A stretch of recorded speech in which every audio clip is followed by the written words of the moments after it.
اعوذ باللہ من الشیطان اللعین الرجیم بسم اللہ الرحمن الرحیم۔ حضرت رسول اکرم صلی اللہ علیہ وآلہ وسلم کے سوانح حیات انشاءاللہ ہم کتاب احسن المقال جلد نمبر 1، یہ سیرت معصومین علیہ السلام کی کتاب ہے احسن المقال، جو کہ منتہی الاعمال کا ترجمہ ہے۔ اس میں سے ہم پیش آپ لوگوں کو کرنے جا رہے ہیں۔ تو اس میں جو باب اول ہے وہ اشرف کائنات، شفیع روز عرصات، افضل جمیل اہل الارض والسماوات، حضرت خاتم النبیین سید المرسلین محمد مصطفیٰ صلوات اللہ وسلامہ علیہ وآلہ کی تاریخ میں ہے، اور اس میں چند فصلیں ہیں۔ انشاءاللہ ہم آہستہ آہستہ آگے بڑھتے ہیں۔ اس میں پہلی جو فصل ہے حضرت رسول خدا صلی اللہ علیہ وآلہ وسلم کے نسب کا بیان ہے، اور آپ صلی اللہ علیہ وآلہ وسلم کے آباء و اجداد کے مختصر حالات ہیں۔ پیغمبر اکرم صلی اللہ علیہ وآلہ وسلم ابو القاسم محمد صلی اللہ علیہ وآلہ وسلم ابن عبداللہ ابن عبد المطلب ابن ہاشم ابن عبد المناف ابن قصا ابن کلاب ابن مرہ ابن لوئی ابن غالب ابن فہر ابن مالک ابن النضر ابن کنانہ ابن خزیمہ بن مدرکہ بن الیاس بن مضر بن نزار بن معد بن عدنان ہے۔ اب یہ نسب ہو گیا۔ رسول اکرم صلی اللہ علیہ وآلہ وسلم سے روایت ہے، آپ صلی اللہ علیہ وآلہ وسلم نے فرمایا، جب میرا نسب عدنان تک پہنچے تو رک جاؤ، لہٰذا ہم نے عدنان سے اوپر کا نسب نامہ ذکر نہیں کیا۔ یہ مؤلف صاحب فرماتے ہیں۔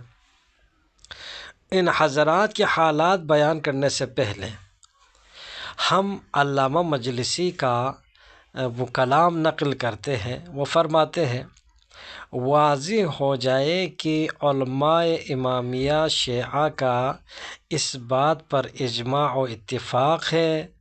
کہ رسول اکرم صلی اللہ علیہ وآلہ وسلم کے باپ، ماں اور تمام آباء و اجداد، دادا دادیاں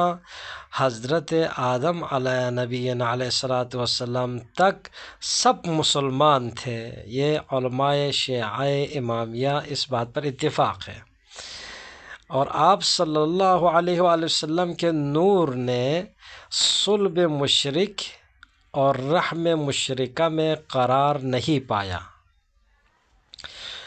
اس بات پر بھی اتفاق ہے۔ اور پیغمبر صلی اللہ علیہ وآلہ وسلم کے نسب کی پاکیزگی اور ہر دور کے ماں باپ یعنی کہ مومن ہونے میں کوئی شبہ نہیں ہے، اور متواتر فرماتے ہیں علامہ مجلسی کیا، اور متواتر احادیث خاصہ ہو یعنی امام شیعہ ہو و عامہ یا چاہے اہل سنت ہو، ان مضامین پر دلالت کرتی ہے متواتر احادیث، بلکہ احادیث متواترہ سے ظاہر ہوتا ہے کہ آپ کے اجداد تمام انبیاء و اوصیاء تھے اور حاملین دین خدا تھے، سب کے پاس دین خدا تھے، اور جناب اسماعیل علیہ السلام کی اولاد جو کہ پیغمبر صلی اللہ علیہ وآلہ وسلم کے آباء و اجداد تھے، اور وہ حضرت ابراہیم کے اوصیاء تھے، اور ہمیشہ سے مکہ معظمہ کی بادشاہی، خانہ خدا کی حجابت اور اس کی تعمیر ان سے متعلق تھی، اور وہ تمام لوگوں کے مرجع تھے، اور ملت ابراہیمی انہی میں تھی، اور وہ حضرات اس شریعت کے محافظ تھے۔ وہ ایک دوسرے کو وصیت کرتے اور آثار انبیاء ایک دوسرے کے سپرد کرتے تھے، یہاں تک کہ یہ سلسلہ عبد المطلب تک پہنچا علیہ السلام، اور عبد المطلب علیہ السلام نے ابو طالب کو اپنا وصی بنایا، اور جناب ابو طالب علیہ السلام نے آثار انبیاء اور ان کی امانتیں بعثت کے بعد رسالت مآب حضرت رسول خدا صلی اللہ علیہ وسلم کے سپرد کیے۔ اب ہم ان بزرگواروں کے حالات شروع کرتے ہیں۔ معلوم ہونا چاہیے کہ عدنان اوت کے فرزند تھے، حضرت اوت کے فرزند تھے، اور ان کی والدہ کا نام بلہا تھا۔ بچپن میں ہی عدنان کی جبین مبارک یعنی پیشانی مبارک سے رشد و شامت و بزرگی کے آثار ظاہر تھے، اور اس زمانے کے کاہن اور منجمین یہ کہا کرتے تھے کہ ان کی نسل سے ایک شخص ایسا پیدا ہوگا کہ جن و انس جس کے مطیع و فرمانبردار ہوں گے۔ اسی لیے ان کے بہت سے لوگ دشمن ہو گئے تھے۔ چنانچہ ایک دفعہ شام کے بیابان میں اسی بہادر شہسواروں نے انہیں اکیلا دیکھا تو ان پر حملہ کر دیا۔ اس وقت عدنان نے تنہا ان سے جنگ شروع کر دی، جناب عدنان نے، یہاں تک کہ ان کا گھوڑا مارا گیا تو وہ پیادہ نیزہ و تلوار سے جنگ کرتے کرتے ایک پہاڑ کے دامن میں پہنچ گئے، اور دشمن ان پر پیچھے سے حملہ کرتے رہے اور گھوڑے دوڑاتے رہے۔ اچانک پہاڑ سے ایک ہاتھ نمودار ہوا اور جناب عدنان کا گریبان پکڑ کر انہیں پہاڑ کے اوپر لے گیا، اور پہاڑ کی چوٹی سے ایسی مہیب آواز آئی کہ آپ کے تمام دشمن اس سے ہلاک ہو گئے۔ یہ واقعہ بھی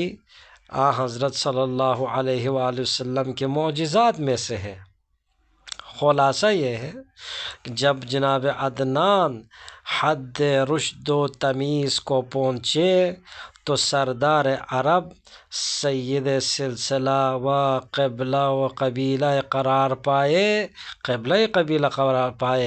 اور ساکنان بطحاء و یثرب اور صحرائی قبائل بھی آپ علیہ السلام کے حکم کے مطیع و فرمانبردار ہو گئے۔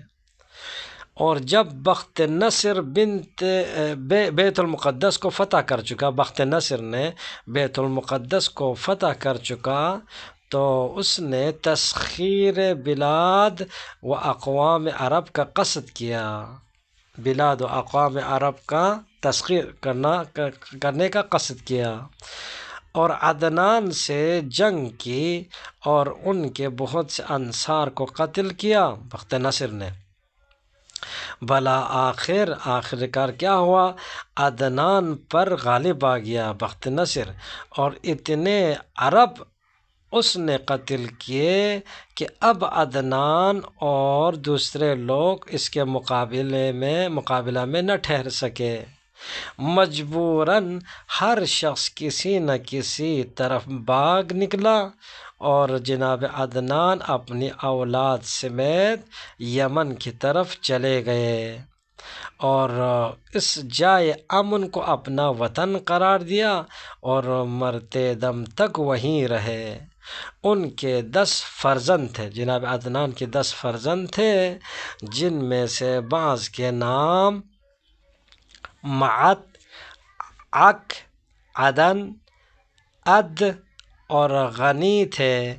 اور وہ نور روشن جو عدنان کی پیشانی میں درخشاں تھا وہ ان کے فرزند معد کی پیشانی سے طالع ہوا یا روشن ہوا، اور یہ نور ہمایوں پیغمبر آخر زمان کے وجود کی واضح دلیل تھا، جو ایک صلب سے دوسرے صلب کی طرف منتقل ہوتا تھا۔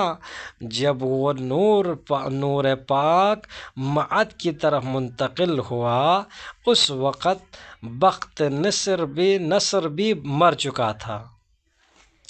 اور لوگ اس کے شر سے محفوظ ہو گئے تھے۔ اہل مکہ نے کسی کو معد کی طرف بھیجا، وہ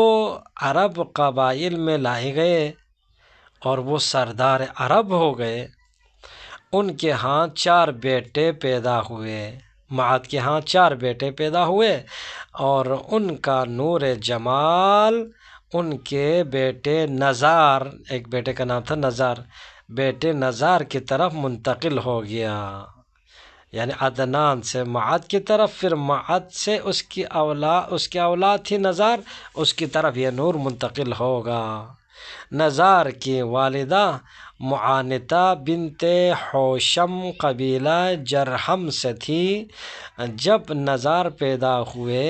اور ان کے والد نے نور نبوت کو ان کی دونوں آنکھوں میں چمکتے ہوئے دیکھا تو معاذہ بنت جوش بہت خوش ہوئے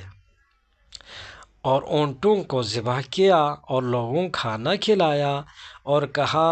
یہ سب کچھ اس نومولود کے مقابلے میں بہت کم اور تھوڑا ہے۔ بیان کرتے ہیں کہ آپ نے 1000 اونٹوں کو ذبح کیا تھا۔ اتنی قربانی کو کم سمجھتے ہوئے آپ نے نزار نام رکھا، کیونکہ نزار کے معنی کم اور تھوڑے کے ہیں۔ جب نزار حد رشد و بلوغ کو پہنچے اور ان کے والد کی وفات ہوئی، جناب معد کی وفات ہوئی، تو وہ بھی عرب میں سردار اور بزرگ قبیلہ مانے گئے، اور ان کے بھی 4 بیٹے پیدا ہوئے۔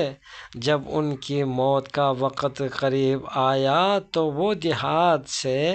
اپنے بیٹوں کے ساتھ مکہ معظمہ تشریف لائے، وہیں ان کا انتقال ہوا۔ ان کے بیٹوں کے نام یہ ہیں: ربیعہ 1، انمار 2، مضر 3، ایاد 4۔ اور ان کا باپ کے اموال کی تقسیم میں ایک دلچسپ واقعہ مشہور ہے، اور انہوں نے اس سلسلے میں افعی جرہمی کی طرف رجوع کیا تھا، جو کہانت میں پوری مہارت رکھتا تھا، کہاوت میں پوری مہارت رکھتا تھا، اور نجران میں اعاظم اور اشراف کا مرجع تھا۔ نجران میں بڑے بزرگ اور بڑے قدر، اس کا قدر و منزلت تھی۔ انمار سے 2 قبیلے چلے، خثعم اور بجیلہ، خثعم قبیلہ اور بجیلہ قبیلہ، یہ دونوں گروہ یمن میں چلے گئے، اور قس بن ساعدہ ایادی جو کہ حکماء اور فصحاء عرب میں سے ہے، ایاد کی طرف منسوب ہے۔ قس بن ساعدہ ایادی جو کہ حکماء و فصحاء عرب میں سے ہے، ایاد کی یعنی وہ دوسرا جو چوتھا جو بیٹا تھا ایاد کی طرف منسوب ہے۔ اور ربیعہ، ایک بیٹے کا نام ربیعہ تھا، ربیعہ دوسرے کا کیا تھا؟ مضر تھا۔ ربیعہ اور مضر سے بھی بہت سے قبیلے نکلے، چنانچہ آدھے عرب ان تک اپنا نسب نامہ لے جاتے ہیں۔ یہی وجہ ہے کہ دونوں ربیعہ اور مضر دونوں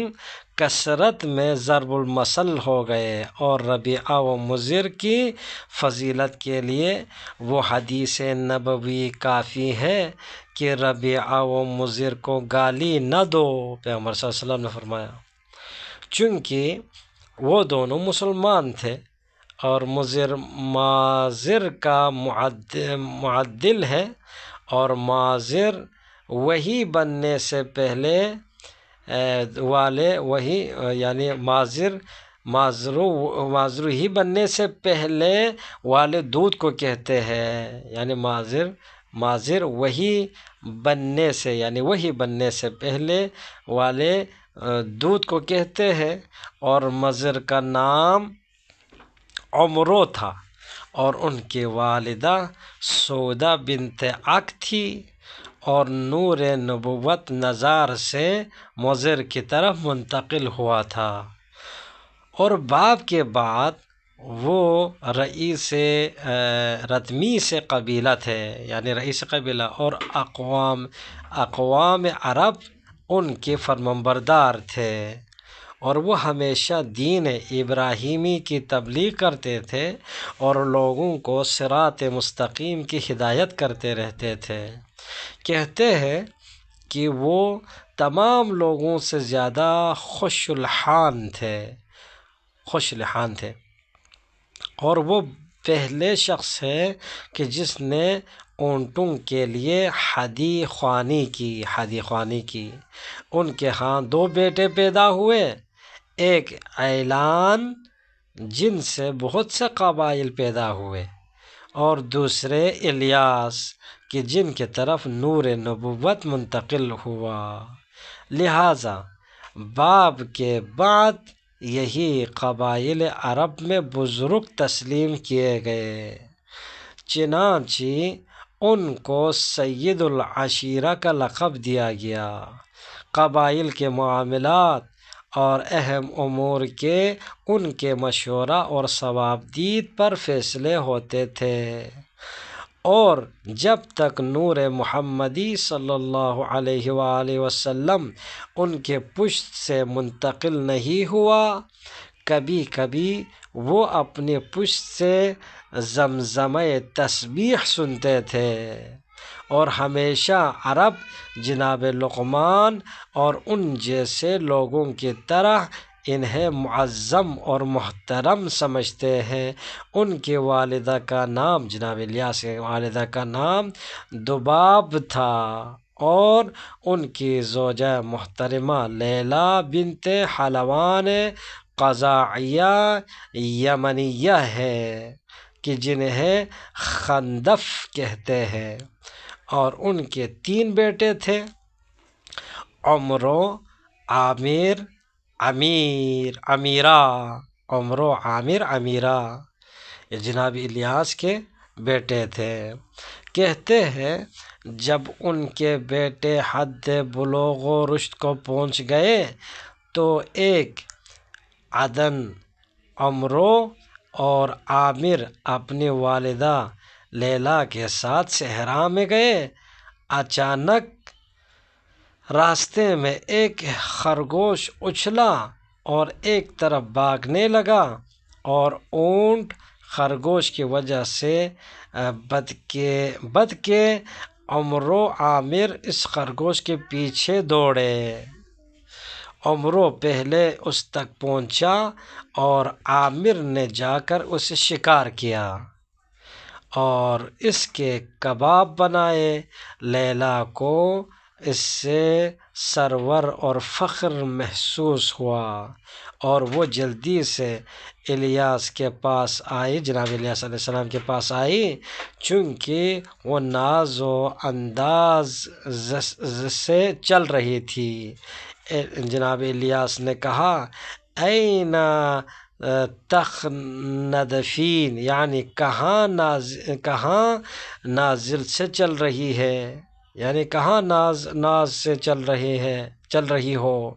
چونکہ خندفہ اسے کہتے ہیں جن کے چلنے میں جلال اور ناز ہو۔ تو لیلی علیہ السلام نے کہا ہمیشہ آپ کی وجہ سے کبر و ناز سے میں قدم اٹھاتی ہوں، اس وجہ سے جناب الیاس علیہ السلام نے اس کا نام خندف رکھا۔ لہٰذا وہ قبائل جو حضرت الیاس علیہ السلام کی طرف منسوب ہے وہ بنی خندف کہلاتے ہیں، چونکہ عمروں نے خرگوش کو پکڑ لیا تھا تو جناب الیاس علیہ السلام نے اسے مدرکہ یعنی پالنے والے کا لقب دیا، اور عامر نے اسے شکار کر کے کباب بنائے تھے اور اسے طعنجہ کا نام دیا گیا، طا سے طعنجہ کا نام دیا گیا۔ اور عمیرہ کہ اس کا چوتھا جو فرزند تھا عمیرہ، چونکہ اس واقعے میں کوئی خدمت انجام نہیں دے سکا لہٰذا قمعہ کے نام سے ملقب ہوا۔ خلاصہ یہ ہے کہ خندف کو حضرت الیاس علیہ السلام سے بڑی محبت تھی۔ کہتے ہیں جب جناب الیاس علیہ السلام کی وفات ہوئی تو خندف بہت زیادہ محزون ہوئی اور جناب الیاس علیہ السلام کی قبر سے نہ اٹھی اور مرتے دم تک کبھی سایہ میں نہ بیٹھی، اور نور نبوت حضرت الیاس سے مدرکہ کی طرف منتقل ہوا۔ اور بعض کہتے ہیں کہ اسے مدرکہ اس بنا پر کہا گیا کہ اس نے ہر اس شرافت کو درک کیا جو ان کے باپ دادا میں تھی۔ مترجم کہتا ہے کہ یہی قول زیادہ مناسب معلوم ہوتا ہے اور گزشتہ واقعہ کہیں ایک وجوہ سے صرف نظر ہے، اور ان کو ابو الحزیل کہتے تھے۔ ان کی زوجہ سلمہ بنت اسد بن ربیعہ بن نزار تھی۔ اس سے مدرکہ کے 2 بیٹے پیدا ہوئے، اور ایک خزیمہ اور دوسرا حزیل جو بہت سے قبائل کا باپ تھا، اور نور نبوت خزیمہ کی طرف منتقل ہوا، اور وہ اپنے باپ کے بعد قبائل عرب کا حاکم تھا، اور ان کے 3 بیٹے تھے، کنانہ، ہون، اسد۔ کنانہ کی ماں عوانہ بنت سعد بن قیس بن عیلان بن مضر ہے، اور ان کی کنیت ابو النضر تھی۔ جب وہ قبائل عرب کا سردار قرار پایا تو اسے عالم خواب میں کہا گیا کہ برہ بنت مر بن ادبن طعنجہ بن الیاس کے ساتھ شادی کرو، یعنی برہ کے ساتھ شادی کرو تاکہ اس کے شکم سے فرزند یگانہ پیدا ہو۔ پس کنانہ نے اس کے ساتھ شادی کی اور اس سے 3 بیٹے ہوئے، نضر، ملک، ملکان اور حالہ جو قبیلہ ازد سے تھے۔ اس سے بھی نکاح کیا اور اس سے عبد منات نامی بیٹا پیدا ہوا۔ کنانہ کے بیٹوں میں سے نضر کی پیشانی سے نور نبوی چمکا، اور اس کے نضر نام ہونے کی وجہ سے اس کے چہرے کی نضارت اور خوبصورتی تھی، اور اسے قریش بھی کہتے تھے۔ جس قبیلے کا شجرہ نسب نضر سے ملتا ہے اسے قریش کہتے ہیں، اور نضر کے لقب قریش سے ملقب ہونے میں بہت اختلاف ہے۔ شاید سب سے بہتر وجہ یہ ہے کہ چونکہ نضر شخص بزرگ و صاحب رائے تھے اور قوم کی سرداری اس سے متعلق تھی، نضر نے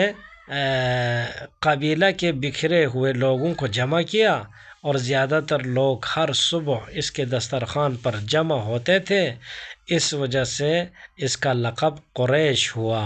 چونکہ تقرش کے معنی جمع کرنا ہے، اور نضر کے 2 بیٹے تھے، مالک اور یخلد، اور نور نبوت مالک کی پیشانی میں تھا، اور ان کی والدہ عاتکہ بنت عدوان بن عمرو بن قیس بن عیلان ہے۔ اور مالک کا ایک بیٹا تھا جس کا نام ہے فہر۔ اس کی والدہ جندلہ بنت حارث جرہمیہ تھی، اور فہر مکہ میں سردار قوم تھا، اور اسے قریش کا جمع کرنے والا کہتے ہیں۔ اس کے لیلہ بنت سعد بن حذیل سے 4 بیٹے تھے، غالب، محارب، حارث، اسد۔ ان میں سے نور نبوت غالب کی طرف منتقل ہوا، اور جناب غالب کے سلمیٰ بنت عمرو بن ربیعہ خزاعیہ سے 2 بیٹے تھے، لوی اور تیم۔ نور شریف نبوت لوی کی طرف منتقل ہوا، اور لفظ لوی تصغیر ہے لایا کی، جس کے معنی ہے نور کے، لوی یعنی نور۔ اور لوی کے 4 بیٹے تھے، کعب، عامر، سامہ، عوف۔ ان میں سے نور نبوت کعب کی طرف منتقل ہوا۔ کعب کی والدہ ماریہ قزاعیہ بنت کعب تھی، اور کعب بن لوی صنادید عرب میں سے تھے،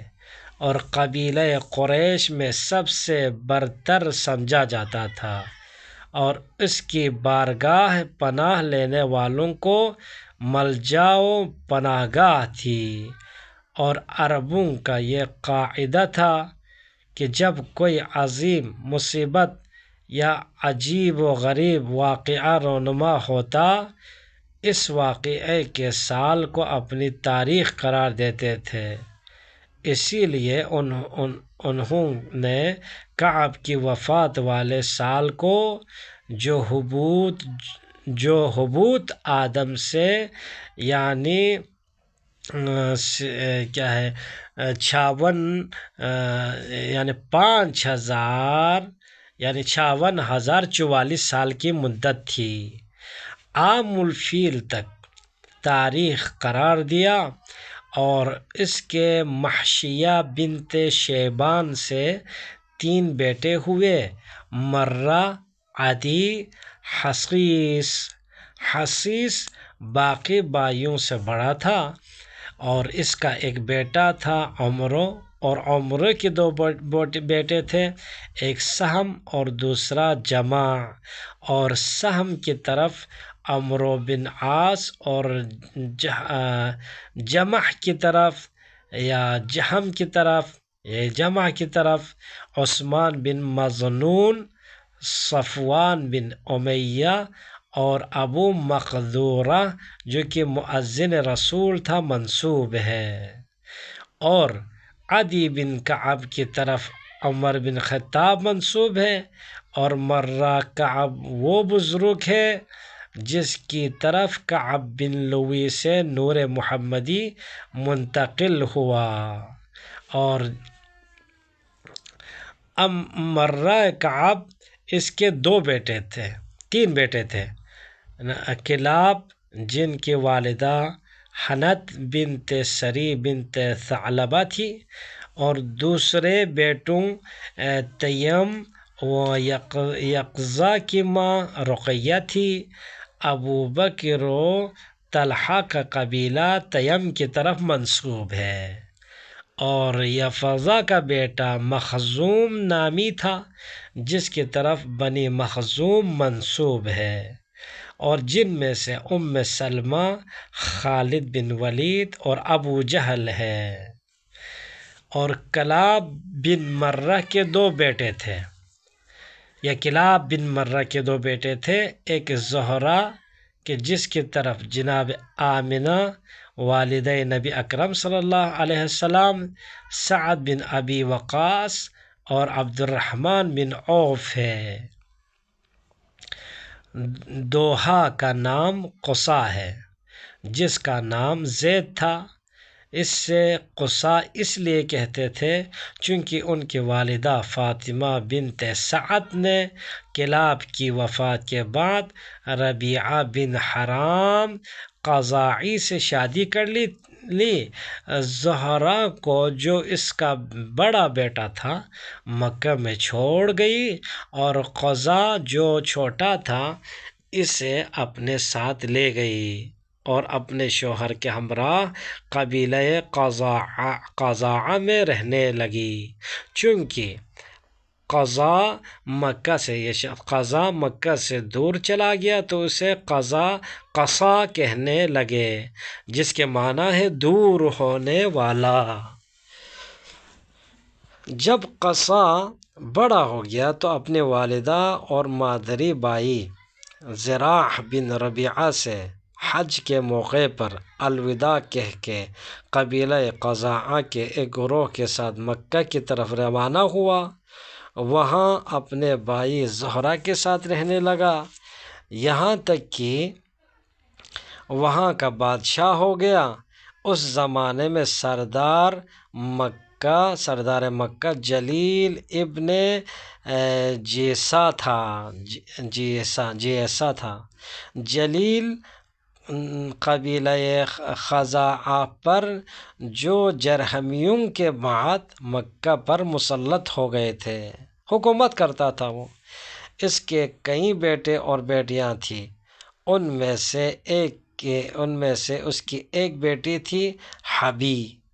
قصا نے حبی سے نکاح کر لیا اور اس کے بعد اس کے حالات اچھے نہ رہے تھے۔ وبا کی مصیبت اور آف یعنی ناک سے خون بہنے کی تکلیف مکہ میں شروع ہوئی تو جلیل اور قبیلہ خزاعہ کے لوگ مکہ سے باہر چلے گئے اور جلیل مکہ سے باہر ہی فوت ہو گیا۔ اور اس نے مرتے وقت وصیت کی تھی کہ اس کے بعد خانہ خدا کی کلید برداری، چابی برداری اس کی بیٹی حبی سے متعلق ہوگی۔ اور ابو غبشان الملکانی اس منصب حجابت میں، پردہ کے جو منصب ہے خانہ کعبہ کو،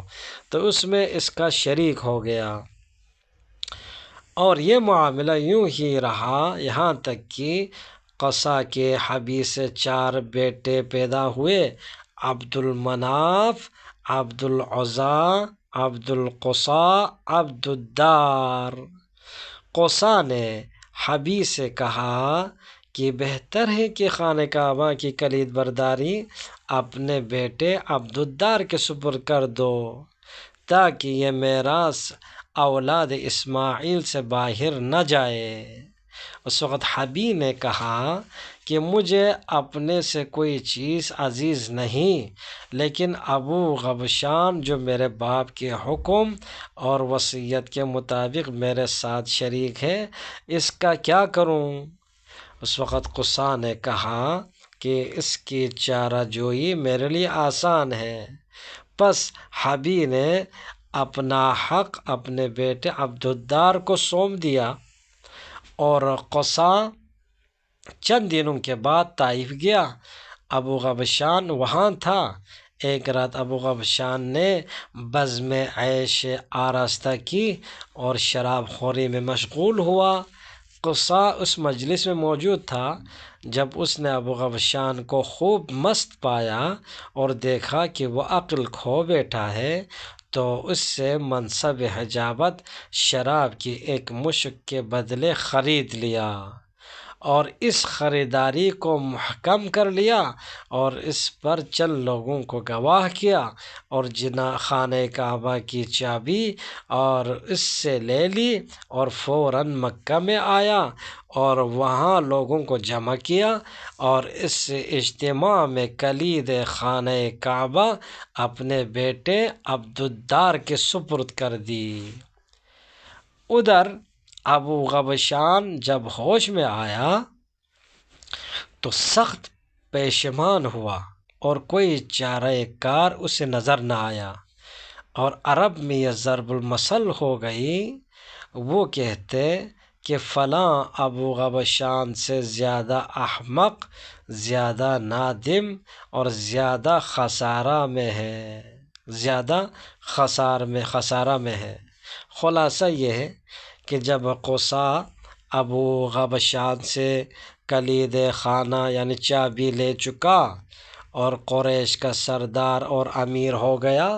تو منصب سقایت و حجابت و رفادت و ولا یعنی لواء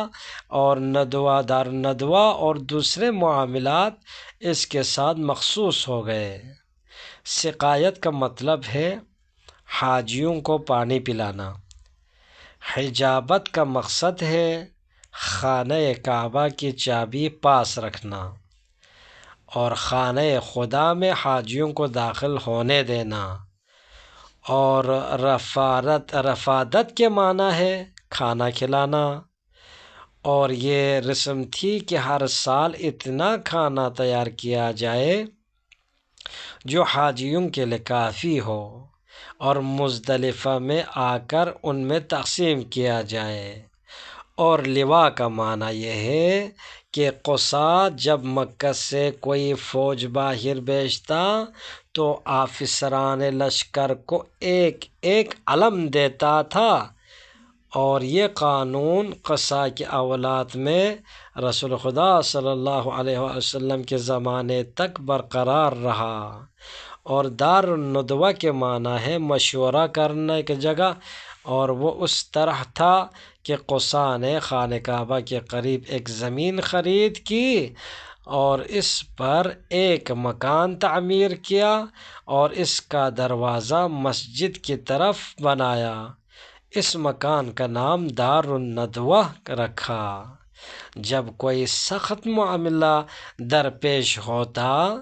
تو بزرگان قریش وہاں جمع ہو کر مشورہ کرتے تھے۔ خلاصہ یہ ہے کہ قصا نے قریش کو جمع کیا اور کہنے لگا کہ اسے گروہ قریش تم خدا کے ہمسائے اور اس کے گھر والے ہو، اور حاجی لوگ اس کے مہمان اور اس کے زوار ہے، پس تم پر لازم ہے کہ ان کے لیے کھانا اور پانی مہیا کرو جب تک وہ مکہ سے چلے نہ جائے۔ دین اسلام کے آنے تک قریش کا یہی وتیرہ اور طریقہ رہا کہ اس وقت قصا نے مکہ کی زمین کو 4 حصوں میں تقسیم کیا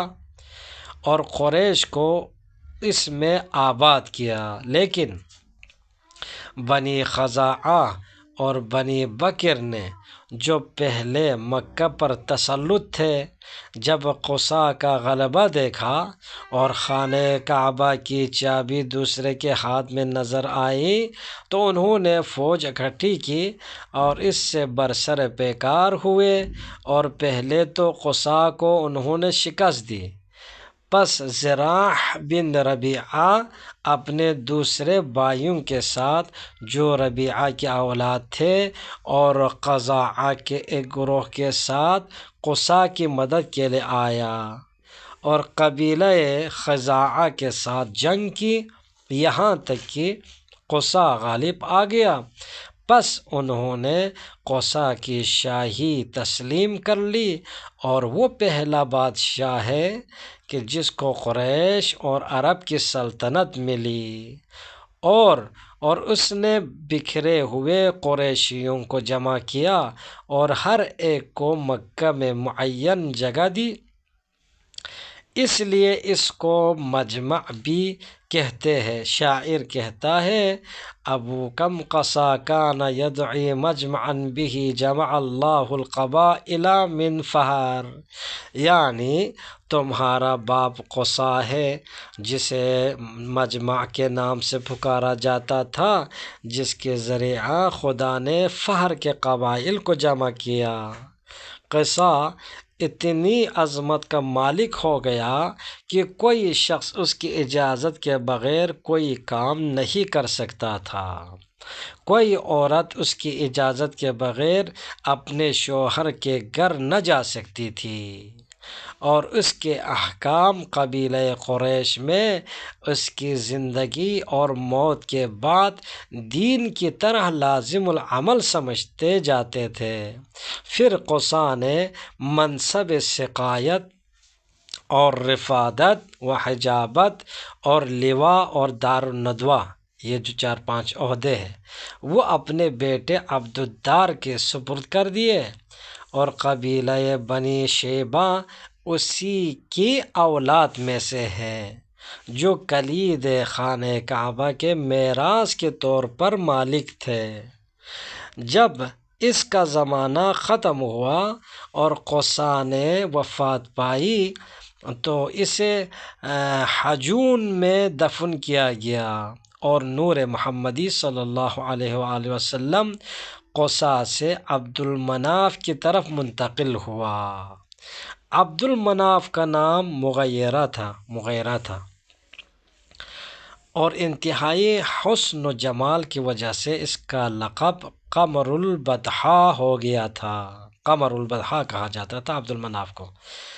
اور اس کی کنیت ابو عبد الشمس تھی، اور اس نے عاتکہ بنت مرہ بنت ابن ہلال سلحیہ سے نکاح کیا تھا، عاتکہ سے، اور اس سے 2 جڑواں بیٹے پیدا ہوئے۔ ان دونوں کی پیشانی ایک دوسرے سے جڑی ہوئی تھی، پس تلوار سے انہیں ایک دوسرے سے جدا کیا گیا۔ ایک کا نام عمرو کہ جس کا لقب ہاشم قرار پایا، اور دوسرے کا نام عبد الشمس رکھا گیا۔ جب عقلاء عرب میں سے ایک شخص کو اس کی خبر ملی تو وہ کہنے لگا، ان دونوں کی اولاد میں تلوار کے علاوہ کوئی فیصلہ نہیں کریں گے، اور ایسا ہی ہوا جیسا کہ اس شخص نے کہا تھا، کیونکہ عبد الشمس کا بیٹا امیہ تھا، اس کی اولاد ہمیشہ اولاد ہاشم سے برسر پیکار رہی، اور ان میں تلوار چلتی رہی، اور عبد مناف کے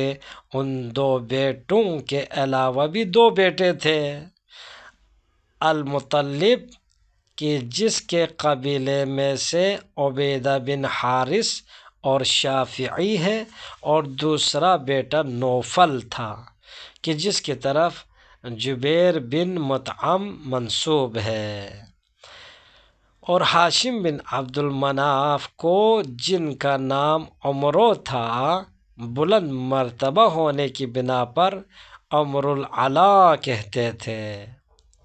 اور زیادہ حسن و جمال کی وجہ سے انہیں اور مطلب البدران 2 14ویں کے چاند کہتے تھے، مطلب البدران، اور ہاشم کو مطلب البدران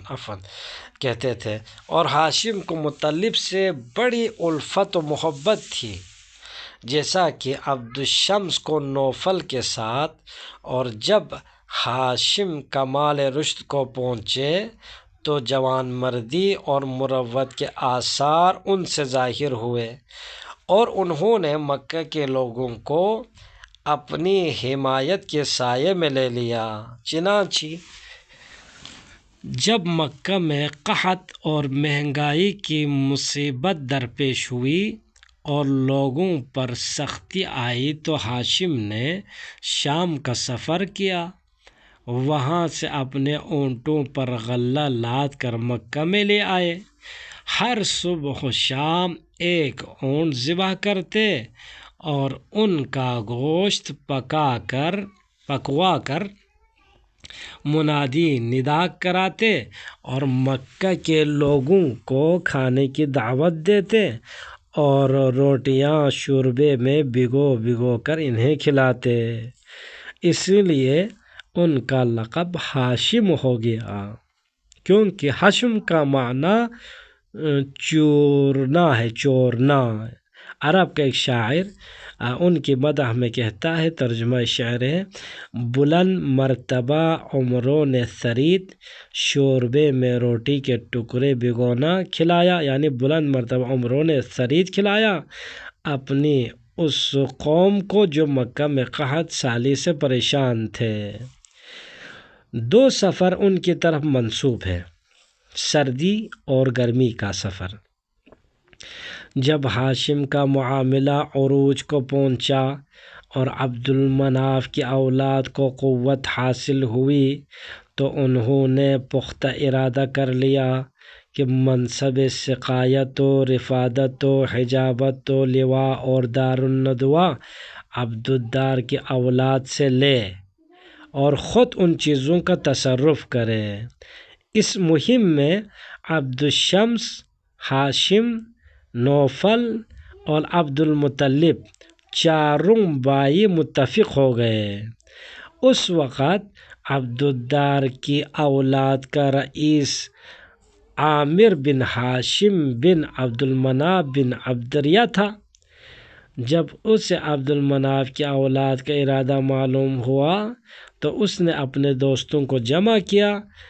ادھر عبد المناف کی اولاد نے اپنے اعوان و مددگار اکٹھے کیے۔ اس موقع پر بنی اسد بن عبد العزیٰ بن قصا اور بنی زہرہ بن کلاب اور بنی تمیم بن مرہ اور بنی الحارث بن فہر اولاد عبد المناف کے ہواخواہ اور دوست بن گئے۔ پس ہاشم اور ان کے بھائی ایک برتن خوشبو سے پر کر کے مجلس میں لے آئے اور ان لوگوں نے اپنے ہاتھ خوشبو سے تر کر کے اولاد عبد المناف سے ملائے اور قسم کھائی کہ ہم اس وقت تک آرام سے نہیں بیٹھیں گے جب تک کہ یہ کام انجام کو نہیں پہنچ جاتا، اور اس قسم کو مزید محکم اور پختہ کرنے کے لیے وہ لوگ خانہ کعبہ میں گئے اور کعبہ پر ہاتھ رکھ کر ان قسموں کی تجدید کی کہ پانچویں منصب اولاد عبد الدار سے لے کر رہیں گے، اور چونکہ ان لوگوں نے اپنے ہاتھ خوشبو سے رنگے ہوئے تھے لہٰذا انہیں مطیبین، خوشبو لگانے والے کہا گیا، مطیبین۔ اور قبیلہ بنی مخزوم اور بنی سہم بن عمرو بن حصیص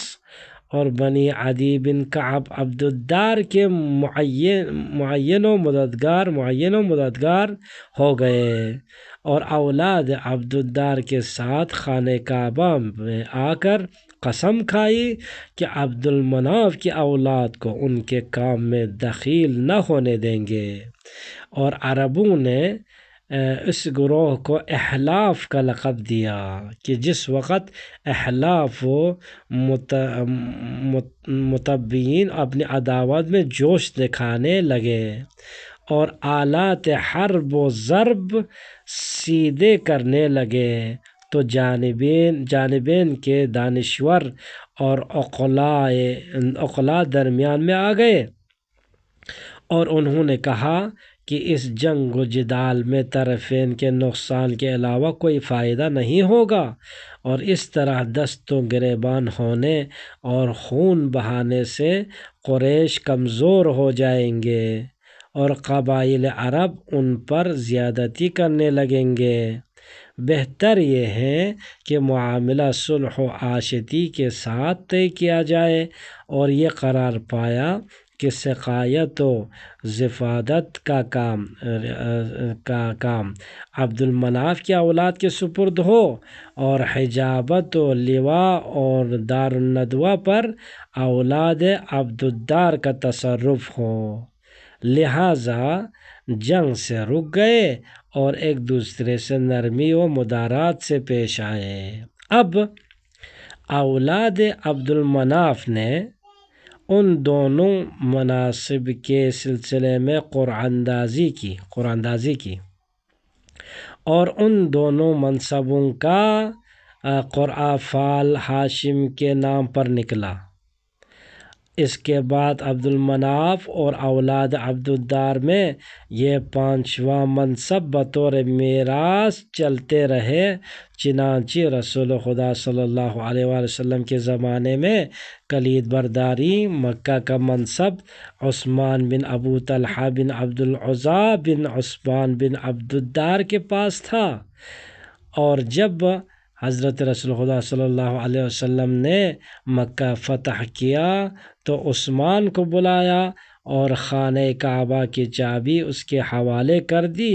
اور یہ عثمان جب مدینہ کی طرف ہجرت کر کے آیا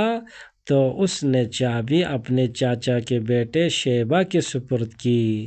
اور اس کی اولاد میں رہی۔ باقی رہا لواء، جھنڈا، علم تو وہ عبدالدار کے اولاد میں رہا، یہاں تک کہ جب مکہ فتح ہوا اور وہ حضرت رسول اکرم صلی اللہ علیہ وسلم کی خدمت میں حاضر ہوئے اور کہنے لگے کہ جھنڈا یعنی لواء ہم میں قرار دے، تو آپ صلی اللہ علیہ وسلم نے فرمایا اسلام میں اس سے زیادہ وسعت رکھتا ہے۔ یہ اشارہ تھا اس بات کی طرف کہ اسلام اس سے بلندتر ہے کہ وہ فتح کے جھنڈے ایک ہی خاندان سے وابستہ کر دے۔ پس یہ قانون ختم ہو گیا، اور دار الندوہ معاویہ کے زمانے تک موجود تھا۔ جب وہ بادشاہ ہو گیا تو اس نے وہ مکان عبدالدار کی اولاد سے خرید کر اسے دار الامارہ بنا دیا۔ باقی رہی سقایت و رفادت، تو وہ ہاشم علیہ السلام سے ان کے بھائی مطلب تک پہنچی، اور مطلب سے عبد المطلب بن ہاشم کو ملی، اور عبد المطلب سے ان کے بیٹے ابو طالب علیہ السلام تک پہنچی سقایت و رفادت۔ اور چونکہ ابو طالب علیہ السلام کے پاس مال و زر کی کمی تھی، لہٰذا انہوں نے اپنے بھائی عباس سے قرض لیا اور حاجیوں کو کھانا کھلایا، اور جب وہ قرض ادا نہ کر سکے تو اس کے بدلے منصب سقایت اور رفادت عباس کو دے دیا، اور عباس سے ان کے بیٹے عبداللہ تک پہنچا، اور اس سے ان کے بیٹے علی کو ملا، اور اس طرح آخر خلفاء بنی عباس تک رہا۔ یہاں بہرحال جب ہاشم کے حسن و جمال کی شہرت دنیا میں پھیلی تو سلاطین، بادشاہ اور بڑے لوگوں نے ان کے پاس تحفے اور ہدیہ بھیجے اور ان سے استدعا کی کہ وہ ان کی بیٹی سے نکاح کر لے، شاید نور محمدی صلی اللہ علیہ وآلہ وسلم جو ان کی پیشانی میں ہے ان کی طرف منتقل ہو۔ لیکن جناب ہاشم علیہ السلام نے قبول نہ کیا اور اپنی قوم کی ایک نجیب لڑکی سے شادی کی، اور لڑکے لڑکیاں ان کے ہاں پیدا ہوئے۔ ان میں سے ایک اسد تھے جو امیر المؤمنین علیہ السلام کی والدہ فاطمہ کے باپ تھے، لیکن وہ نور جو ہاشم کی پیشانی میں تھا وہ اسی طرح رہا۔ پس ایک رات جناب ہاشم نے خانہ کعبہ کے گرد طواف کیا اور تضرع و زاری کے ساتھ بارگاہ الہی میں سوال کیا کہ مجھے ایسا فرزند عنایت فرما جو اس پاک نور کا حامل بنے۔ پس انہیں عالم خواب میں سلمیٰ بنت عمرو بن زید بن لبید کے متعلق حکم دیا گیا، جو بنی نجار میں سے مدینہ میں تھی۔ پس جناب ہاشم شام کے سفر کے ارادے سے چلے اور مدینہ میں عمروں کے گھر قیام کیا اور اس کی بیٹی سلمہ کے ساتھ نکاح کیا، لیکن عمروں نے ہاشم سے یہ عہد لیا کہ میں اپنی بیٹی تمہیں اس شرط پر دیتا ہوں کہ اگر اس سے بیٹا پیدا ہوا تو وہ مدینہ میں رہے گا اور کوئی شخص اسے مکہ نہیں لے جائے گا۔ ہاشم اس شرط پر راضی ہو گئے اور شام سے واپسی پر سلمہ کو مکہ لے آئے، اور جب سلمہ عبد المطلب کے ساتھ حاملہ ہوئی تو اس شرط کی بنا پر اسے دوبارہ مدینہ لے آئے تاکہ مدینہ میں وضع حمل ہو، بچہ پیدا ہو، اور خود شام کی طرف چلے گئے اور مقام غزہ میں جو شام کے آخر میں ایک شہر ہے اس میں اور عسقلان میں 2 فرسخ فاصلہ ہے وفات پائی۔ ادھر سلمہ سے عبد المطلب پیدا ہوئے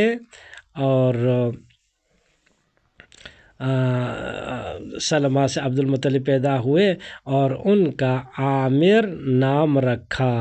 اور چونکہ ان کے سر کے کچھ بال سفید تھے انہیں شیبہ کہتے تھے۔ سلمہ ان کی تربیت کرتی رہی یہاں تک کہ وہ سن تمیز کو پہنچے اور اتنے اچھے عادات و اطوار کے مالک ہو گئے کہ ان کا لقب شیبۃ الحمد ہو گیا۔ اس وقت ان کے چاچا مطلب مکہ میں سردار قوم تھے۔ کلید خانہ کعبہ، کمان اسماعیل اور علم نظار ان کے پاس تھا، اور منصب سقایت و رفادت بھی ان سے متعلق تھا۔ پس مطلب مدینہ میں آئے اور اپنے بھتیجے کو اونٹ پر اپنے پیچھے بٹھا کر مکہ کی طرف لے آئے، اور قریش نے جب اسے دیکھا تو یہ کہ مطلب مدینہ کے سفر میں کوئی غلام خرید کر اپنے ساتھ لائے ہیں، اس وجہ سے شیبہ کو عبد المطلب کہنے لگے اور وہ اس نام سے مشہور ہو گئے۔ جب مطلب اپنے گھر میں پہنچے تو عبد المطلب کو بہترین لباس پہنایا۔ عبد المناف کی اولاد میں انہیں عظمت دی اور ان کے اچھے کارنامے دن بدن ظاہر ہونے لگے اور ان کا نام اونچا ہوا، اور اسی طرح وہ رہے یہاں تک کہ مطلب نے وفات پائی اور منصب رفادت و سقایت اور دوسری چیزیں عبد المطلب کی طرف منتقل ہوئی، اور وہ اتنے بزرگ و بلند ہوئے کہ اس دور کے شہروں سے ان کے لیے ہدیے اور تحفے آنے لگے، اور جس پر ان کا لطف و کرم ہو جاتا تو وہ امن و امان کی زندگی بسر کرتا۔ عرب پر جب کوئی مصیبت آتی تو انہیں کوہ شبیر پر لے جاتے، قربانی کرتے اور اپنی حاجت براری کا سبب انہیں سمجھتے، اور اپنی قربانی کا خون اپنے بتوں کے چہروں پر ملتے، لیکن عبد المطلب سوائے خدائے یکتا کے کسی کی حمد و ثنا نہیں کرتے تھے۔ بہرحال عبد المطلب کا جو پہلا بیٹا پیدا ہوا وہ حارث نامی تھا، اسی لیے ان کی کنیت ابو الحارث ہو گئی۔ جب حارث حد رشد و بلوغ کو پہنچا تو عبد المطلب کو خواب کے ذریعے حکم ملا کہ چاہے زمزم کی کھدائی کرو۔ یہ بھی معلوم ہونا چاہیے کہ عمرو بن حارث جرہمی جو کہ مکہ میں جرہمیوں کا سردار تھا، قصا کے زمانے میں جلیل ابن جیستہ نے جو قبیلہ جزاعہ میں سے تھا ان سے جنگ کی، ان پر فتح حاصل کر لی اور حکم دیا کہ قبیلہ جرہم مکہ سے نکل جائے۔ مجبوراً عمرو نے ارادہ کیا کہ مکہ سے چلا جائے اور وہ چند دن جو سفر کی تیاری میں اسے ملے تھے، سخت غصے کی وجہ سے اس نے حجر اسود کو رکن سے اکھیڑ لیا اور سونے کے 2 ہرن جو اسفندیار بن کشتاسب نے بطور ہدیہ مکہ میں بھیجے تھے، اور چند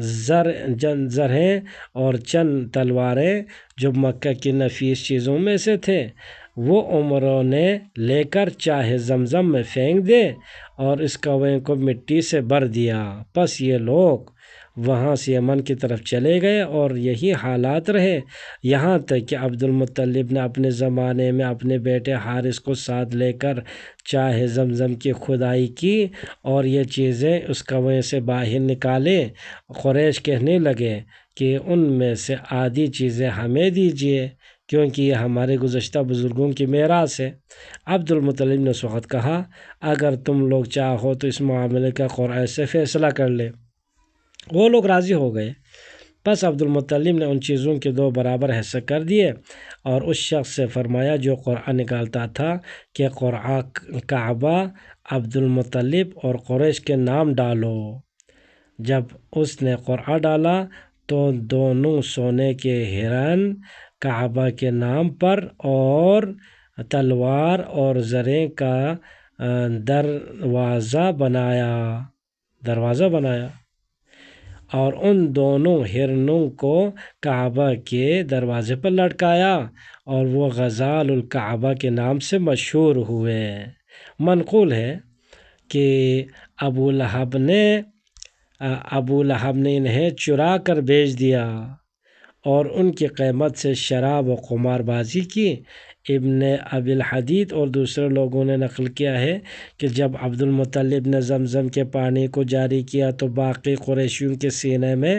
حسد کی آگ بھڑک اٹھی اور وہ کہنے لگے کہ اے عبد المطلب، یہ کنواں ہمارے دادا اسماعیل کا ہے، لہٰذا اس میں ہمارا بھی حق ہے، اس لیے ہمیں بھی اس میں شریک قرار دو۔ اس وقت عبد المطلب کہنے لگے، یہ ایسی کرامت و عزت ہے جس کے ساتھ خدا نے مجھے مخصوص کیا ہے، اس میں تمہارا کوئی حصہ نہیں۔ کافی جھگڑے فساد کے بعد بنی سعد کی کاہنہ عورت جو شام میں رہتی تھی اس کے فیصلے پر راضی ہوئے۔ پس عبد المطلب عبد المناف کی اولاد کے ایک گروہ کے ساتھ چلے اور قریش کے ہر قبیلے کے کچھ لوگ بھی ان کے ساتھ جانے کے لیے روانہ ہوئے۔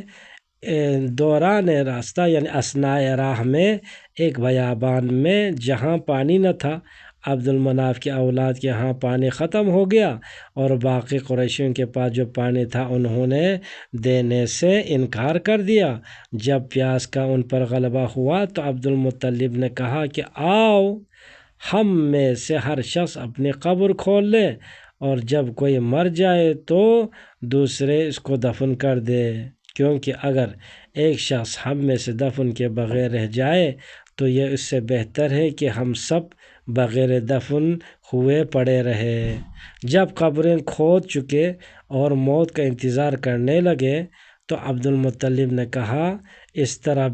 بیٹھے رہنا اور مرنے تک کوشش نہ کرنا اور رحمت خدا سے نا امید ہو جانا یقین کی کمزوری ہے۔ اٹھو پانی تلاش کرے، شاید خدا ہمیں پانی مرحمت فرما دے۔ پس انہوں نے تیاری کی اور باقی قریش بھی تیار ہو گئے۔ جب عبد المطلب اپنے ناقے پر سوار ہوئے تو ان کے ناقے پر پاؤں کے نیچے سے صاف و شفاف اور میٹھے پانی کا چشمہ جاری ہوا۔ تو عبد المطلب نے کہا، اللہ اکبر، تو ان کے ساتھیوں نے بھی تکبیر کہی، اللہ اکبر، اور پانی سے سیراب ہو کر اپنی مشکیں بھی پر کر لیے اور قبائل قریش کو بلایا اور کہا کہ آؤ اور دیکھو کہ خدا نے ہمیں پانی عطا فرمایا ہے،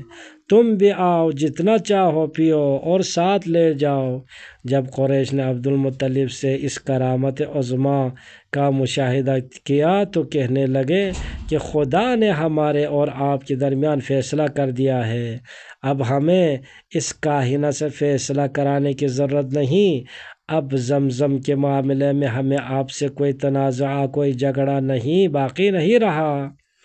جس خدا نے اس بیابان میں آپ کو پانی دیا دیا ہے، اسی نے زمزم بھی آپ کو ہی بخشا ہے۔ اب انہوں نے زمزم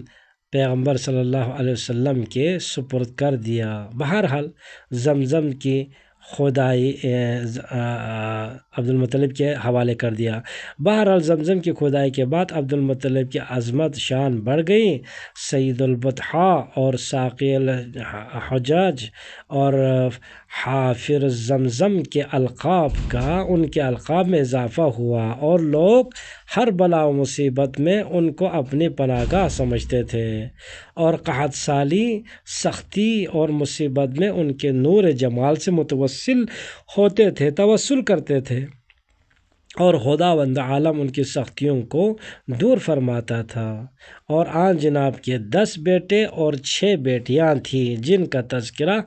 رسول اکرم صلی اللہ علیہ وسلم کے اعزاء و اقرباء کے بیان میں آئے گا۔ اور جناب عبداللہ کے فرزندوں میں سے صاحب عظمت تھے، اور عبداللہ، ابو طالب اور زبیر کی والدہ فاطمہ بنت عمرو بن عائز بن عبد بن عمران بن مضر تھی۔ اور جب عبداللہ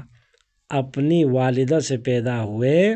تو بہت سے علماء یہود، قسیسین نصارہ، کاہنوں اور جادوگروں کو یہ معلوم ہو گیا کہ پیغمبر آخر زمان کے والد بزرگوار اپنے ماں سے پیدا ہو چکے ہیں، کیونکہ بنی اسرائیل کے کچھ انبیاء نے بعثت رسول صلی اللہ علیہ وسلم کی خوشخبری دی ہوئی تھی، اور یہودیوں کا ایک گروہ جو شام کے علاقے میں رہتا تھا، ان کے پاس جناب یحییٰ علیہ السلام کا خون آلود کرتا تھا، اور ان کے بزرگان دین نے یہ علامت بتائی تھی کہ جب اس کرتے میں تازہ خون جوش مارے تو سمجھو اس وقت آخری نبی حضرت محمد صلی اللہ علیہ وسلم کے والد پیدا ہو گئے، اور ان کے اولاد کی رات اس کرتے سے جو سفید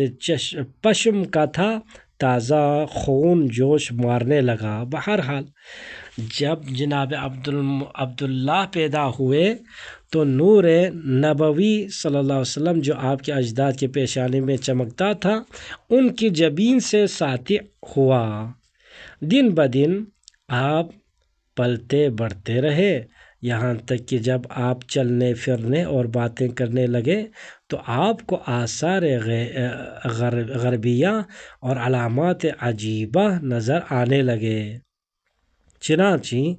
ایک دن اپنے والد سے کہنے لگے کہ جب میں وادی بطحاء اور کوہ شبیر کی طرف جاتا ہوں تو ایک نور میری پشت سے بلند ہوتا ہے، اور وہ 2 حصوں میں تقسیم ہو جاتا ہے، آدھا مشرق اور آدھا مغرب کی طرف کھنچ جاتا ہے، پھر وہ ایک دوسرے سے مل کر دائرے کی شکل اختیار کر لیتا ہے، پھر وہ بادل کے ٹکڑے کی طرح میرے سر پر سایہ فکن ہو جاتا ہے، پھر آسمان کے دروازے کھل جاتے ہیں اور وہ نور آسمان کے اندر چلا جاتا ہے، اور وہاں سے پلٹ کر میرے پشت میں آ جاتا ہے، اور جب کبھی میں کسی خشک درخت کے سائے میں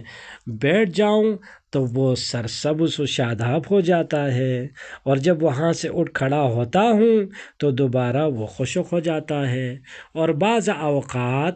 جب میں زمین پر بیٹھتا ہوں تو میرے کان میں یہ آواز آتی ہے کہ اے حامل نور محمد، تجھ پر سلام ہو صلی اللہ علیہ وسلم۔ عبد المطلب علیہ السلام نے فرمایا، اے بیٹا، تجھے بشارت ہو، مجھے امید ہے کہ پیغمبر آخری زمان علیہ السلام تیرے صلب سے پیدا ہوگا۔ اور اس وقت عبد المطلب نے چاہا کہ وہ اپنے نذر ادا کرے، کیونکہ جب آپ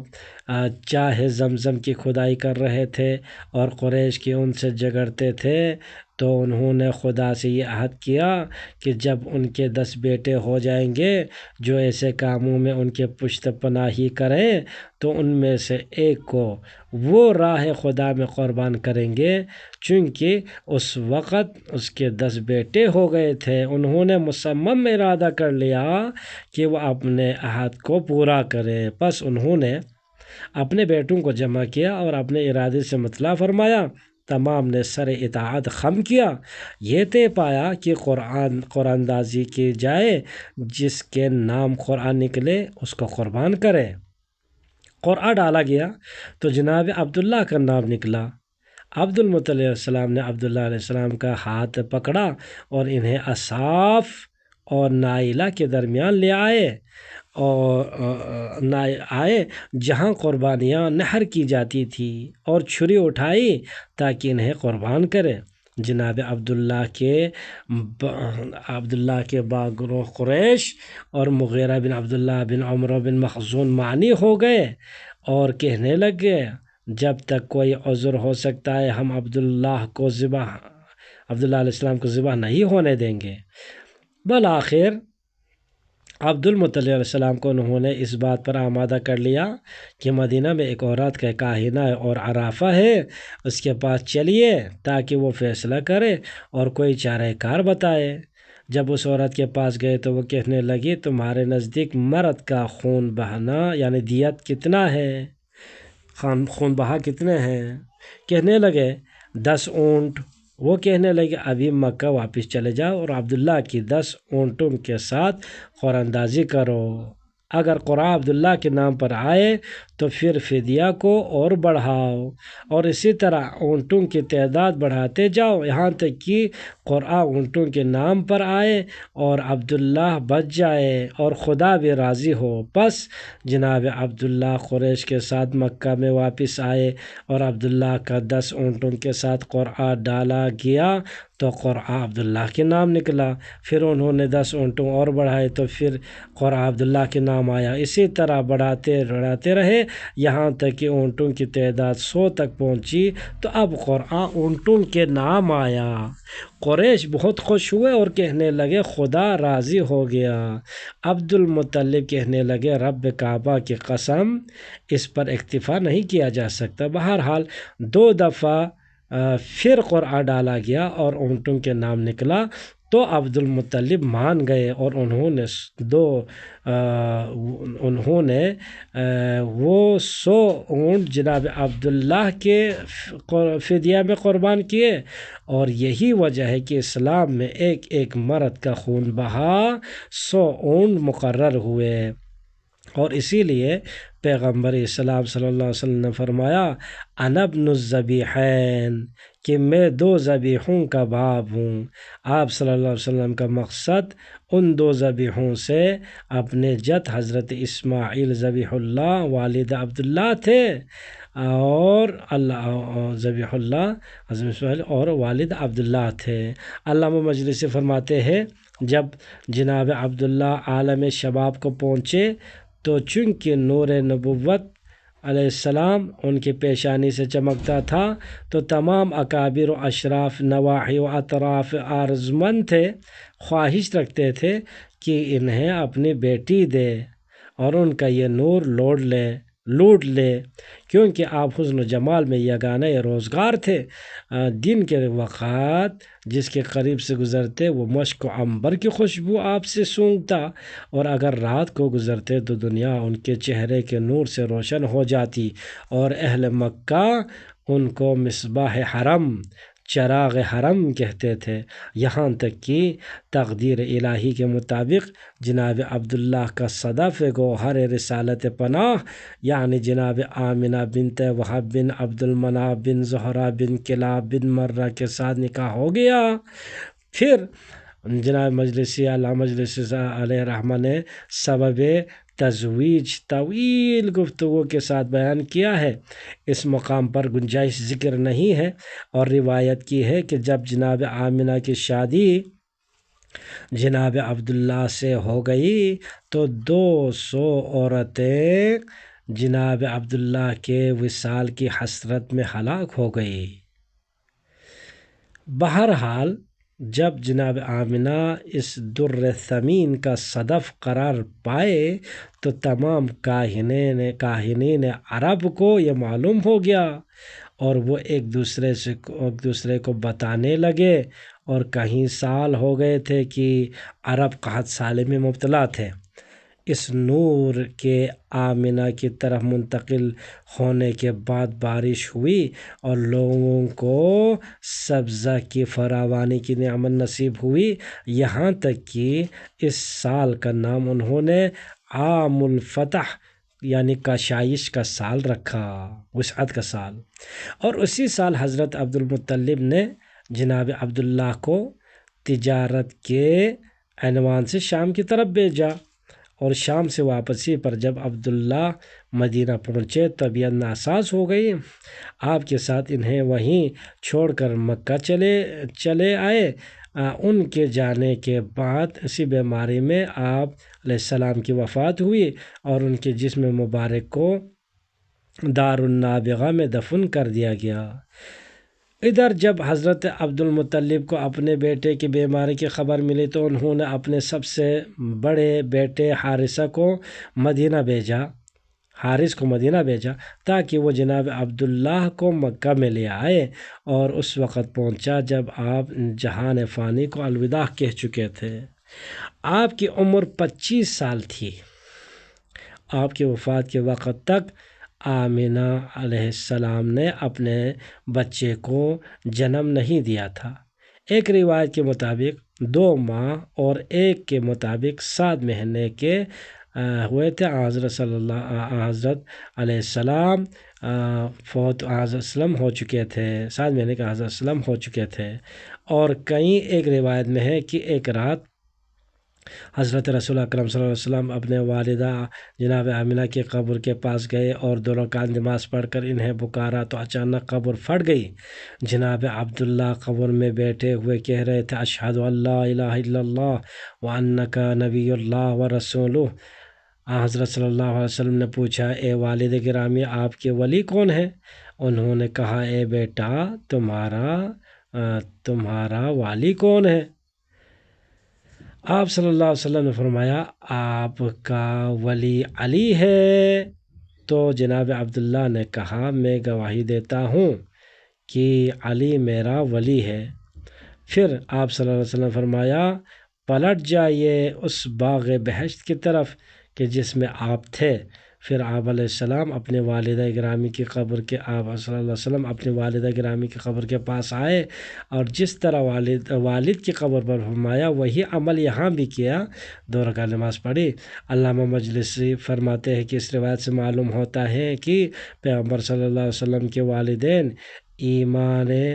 بشہادتین تو رکھتے تھے، انہیں دوبارہ لانے سے مقصد یہ تھا کہ علی ابن ابی طالب کی امامت کے اقرار کے ساتھ ان کا ایمان کامل تر ہو جائے۔ دوسری فصل انشاءاللہ ہم آئندہ آنے والے نشست میں پڑھیں گے۔ والحمدللہ رب العالمین۔ اللہم صلی علی محمد وآل محمد۔